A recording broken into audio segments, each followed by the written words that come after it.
welcome to the deep dive. All right, let's cut right to it. We are diving headfirst into a mountain of info from the Future Game Show Summer Showcase 2025 transcript. Yeah. If you caught the live event, you know it was packed. If not, no sweat, because our mission right now is basically be your expert guides. We're sifting through all the trailers, world premieres, developer insights, All that stuff, yeah. and pulling out the absolute must-know nuggets for you. It really was a deluge, wasn't it? Just boom, boom, boom. We had Laura Bailey and Matt Mercer hosting, who were fantastic. Great duo. And appearances from others like Yuri Lowenthal, Samantha Barrett, Jasmine Buller, Yeah. familiar voices. Right.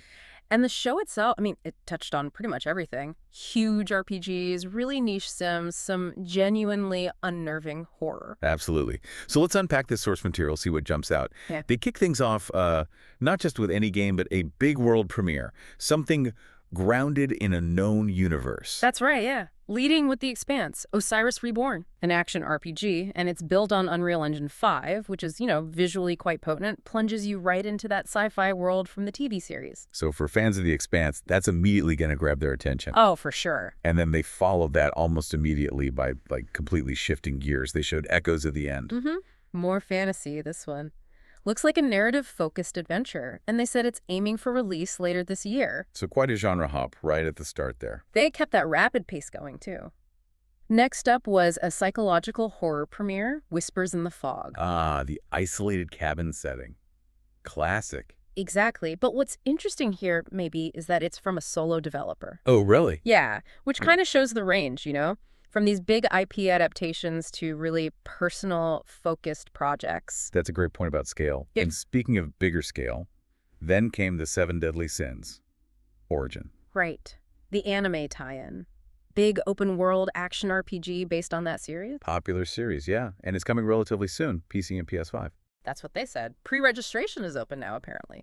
So yeah, it really underlined how broad this showcase was just in the first few minutes. Definitely.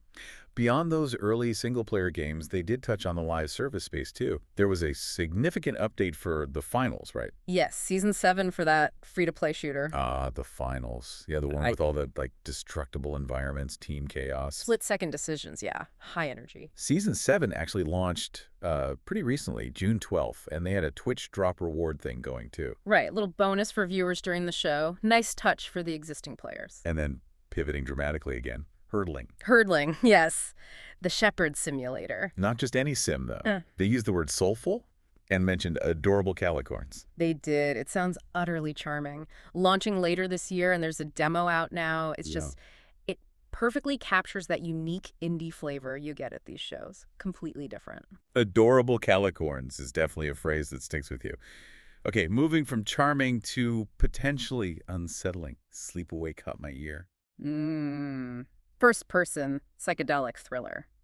Exploring that weird space between sleep and death. Yeah, and the names behind it are interesting. Corey Davis from Spec Ops, The Line. And Robin Fink from Nine Inch Nails doing the music, yeah. That combo suggests something really distinct, maybe properly disturbing. Could be. The showcase then gave a bit more time to Eric's Holm, The Stolen Dream. There was a developer presentation for that one. Okay, Eric's Holm. Cinematic isometric stealth puzzler. Strong story focus. Exactly. And the setting sounds great.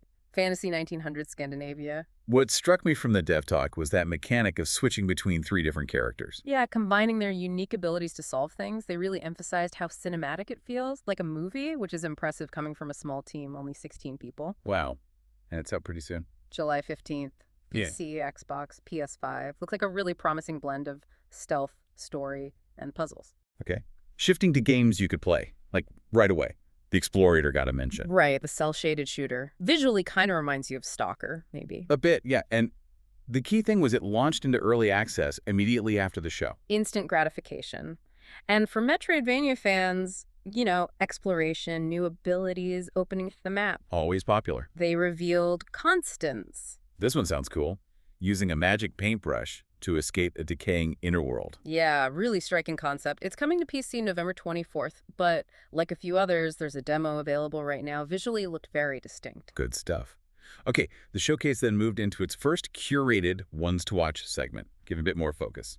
First up, Titan Quest 2. Ah, yes. The big one for a lot of classic ARPG fans. Okay, let's unpack this. A sequel people have been waiting for since, what, 2006? Pretty much, yeah. Okay. Returns to that ancient Greek mythology setting, very Diablo-esque action RPG. And the devs shared some key details. Monsters, obviously. Lots of mythological monsters, some returning, some new. But the core system they highlighted was the mastery system. You combine 2 different masteries. Right, for unique synergies, mixed classes. Exactly. Huge customization potential there. They also mentioned modifiable abilities, so you can tweak how your skills work. Lots of player choice in character building. And here's the bit that got a lot of attention. Monetization. They were very clear. No microtransactions. Zero. Only planned post-launch stuff is traditional DLC packs, which, in today's climate. That's huge. People really responded to that. And it's hitting Steam Early Access very soon, they said. Summer timeline. Yep, early access soon, then other platforms later. That no microtransactions promise is definitely a big hook. Absolutely.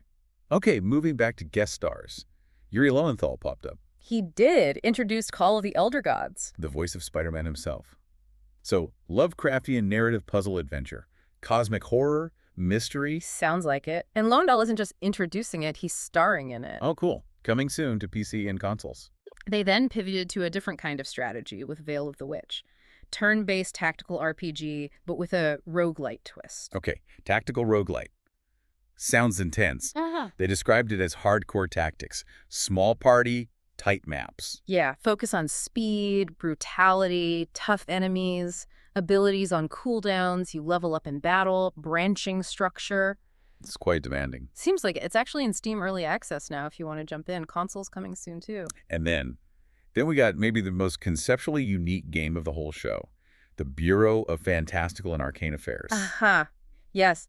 Okay, just describe this again. You play as a bureaucratic inspector. Right? In a high fantasy world. Yeah. And your job is making sure dungeons and dragon lairs are, up to code. Making sure the kobold tunnels have emergency exits, checking the structural integrity of the necromancer's tower. Exactly. It's simultaneously ridiculous and kind of brilliant. A management sim meets fantasy adventure in the weirdest way. Totally unexpected. That one's coming later this year, and honestly, I'm just fascinated by the premise. Me too. Definitely not something you see every day. They also showed Hirogami, an action platformer inspired by paper folding. Looked quite stylish. Yeah, that's PC and PS5 on September 3rd, demo available. And there was a big update for Eve. Frontier, the space survival MMO from CCP Games. This wasn't just content, right? It was more technical. Exactly. This was a major announcement, an MMO server-side modding platform. Okay, what does that actually mean for players? It means they're giving tools to third-party devs, maybe even skilled players eventually, to build new systems, create whole new worlds within the game, even modify the server state itself. Oh. They use the phrase, something truly astounding that has never been seen before.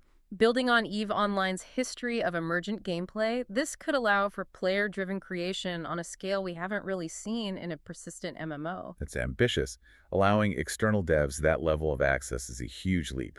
Could lead to some wild stuff. Founder access is available now, they said. Yep. They also gave a quick look at Formula Legends, an arcade racer covering motorsport history. Demo out for that one, too. Right.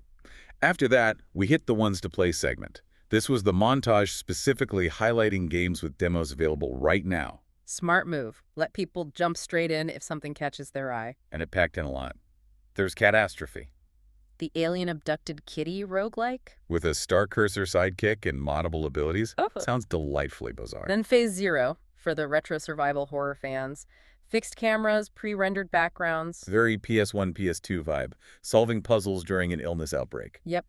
And Bloodground's another interesting genre mix. Gladiatorial roguelike. With a city builder. Right. Recruit and train warriors for turn-based fights, but also develop your city. And how to escape? Lost Submarine. The 2-player escape game needing communication between PC console and a mobile app. Clever co-op setup. Okay, shifting again. Ahoy was featured. Naval combat sim. Late 18th century setting. That one's currently running a Kickstarter. Gotcha. Then came the spotlight montage, even more rapid fire, flickshot rogues. Turn-based strategy, roguelike, tactical trick shots. Demo available. Under Par Golf Architect. Design courses, play 'em, manage the business. Coming soon. Ascend to Zero. Hack and slash roguelike, last human, freeze time ability, demos out. Animal Kind. cozy co-op town builder. Critters in mech suits. Sounds adorable. Alpha playtest in July. Don't wake the beast. Stealth roguelike. Avoid the monster using noise mechanics. Aiming for 2026. And Worship, the cultist simulator inspired by Pikmin, multiplayer roguelike, perform blood rites. Another one that just wins on concept alone. Coming soon. And then the unforgettable update on Scum, the survival shooter. Ah, yes. Yeah. Explicitly highlighting its detailed poop mechanics. Indeed. For those seeking ultimate realism, perhaps, it launches June 17th. Right. Mark your calendars if that's your thing. Back to survival, but with dinosaurs. Death Ground. Squad-based survival shooter, dodging deadly dinosaurs. And they were specific about the dinos, right? Not just T-Rexes everywhere. Yeah, they mentioned focusing on encounters with smaller, faster threats like Utah raptors, Compsognathus, while the big guys like Allosaurus and T-Rex are more environmental hazards you avoid. Interesting approach. Multiple maps and missions at launch, including stealing raptor eggs. That sounds terrifying. Could be intense. Coming to Steam Early Access later this year. Okay, this led into the second big ones-to-watch segment, Hell Is Us, Yeah. from Rogue Factor, described as a weird action-adventure. Yeah, and the developer insights here are really interesting, particularly about the design philosophy. Game set in Hedea, this rogue state with strange stuff happening. You play Remy, returning to find answers. And the key thing was, no hand-holding. Exactly. They explicitly said it's anti-marker following. They want you to navigate by looking, listening, using landmarks, NPC clues, like real life, or like classic Zelda games, as they put it. That is a bold move for a modern game. So many rely on quest markers. It really is. And the enemies sound just as strange. Limbic entities. Physical manifestations of negative emotions, grief, terror, rage, appearing as these weird fractal geometrical hollow walkers. Sounds visually and conceptually very different, and has a release date. September 4th, 2025. PC and consoles. Definitely one to watch, literally. The guest stars kept coming. Samantha Bayard and Jasmine Buhler were next. Yep, from Critical Role. They introduced Fading Echo. Okay, this looked quite stylish. Action-adventure, cartoon world, and they're starring in it. They are. Coming next year, PC and consoles. It's cool seeing voice actors headlining games like this. Definitely. Then Supermassive Games, the Until Dawn folks, gave a closer look at Directive 8020, part of the Dark Pictures anthology. Right. Taking their branching horror into deep space. Shape-shifting alien threat on a mission gone wrong. Classic sci-fi horror setup. But they highlighted a new feature, didn't they? Turning points. Yeah, this sounds like a pretty big deal for their formula. It lets you actually rewind to key decisions you made earlier. Oh, interesting. So you can see alternate paths. Or grab stuff you missed. Exactly. It gives players more agency over exploring those branches. But, crucially, they also have a survivor mode that disables the rewind for players who want that classic high-stakes, one-shot experience. That flexibility seems smart. Catering to both ways people play those games. Directive 8020 is coming in 2025, PC and consoles. They also gave a quick nod to two other games from publisher Quali, Hark the Ghoul and Ground Zero, both coming soon to PC. We saw quite a few games with really unique mechanics. Karen stood out the survival climber. Yeah, not just climbing, survival climbing. Focus on realistic mechanics, managing balance, stamina, high-altitude challenges, ice axes, spikes. Mixed climbing techniques, too. That focus on realism in what seems like a simple action is really interesting. Demos out for PC and PS5. Yep, full game later this year. A survival climber definitely grabs your attention. Totally.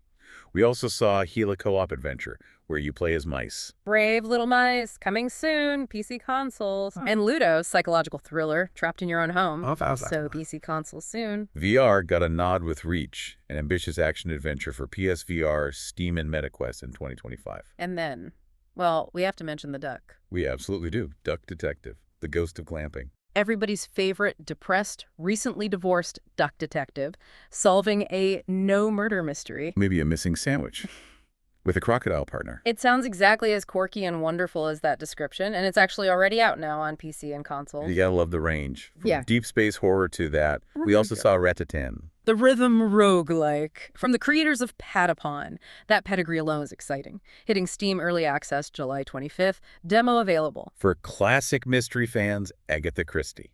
Death on the Nile is getting an interactive game. 70s setting, Hercule Poirot. Coming September 2025, PC and consoles. And just for fun, House Flipper 2 is getting Scooby-Doo DLC in Scooptober. Naturally. Okay, the final big ones to watch segment. Mafia. the Old Country. Highly anticipated prequel. Right? Going back to the origins of the mafia story, 1900s Sicily Torrisi crime family. Sets up future stories, too. You play Enzo Favara, rising through the ranks from a harsh background. Sulfur mines, yeah. They really emphasize the tech side here, built in Unreal Engine 5. Big graphical upgrades mentioned. Characters, landscapes, cinematics. Yeah, specifically saying how the tech enhances the emotional story, the character performances, mocap, acting, the whole deal. Looks like a major step up visually and narratively for the series. And it has a firm release date, August 8th. PC, PlayStation, Xbox. Not too far off then. Nearing the end now. They showed Tenet of the Spark, a time-hopping brawler. This sounded wild, fighting enemies and solving puzzles across 3 timelines simultaneously. Present-day Viking Age, Aztec civilization, swapping between 3 characters to manage it all. Sounds incredibly ambitious. And potentially chaotic in a fun way. Coming soon, PC and consoles. In Crystal, Theater of Idols, first-person horror shooter.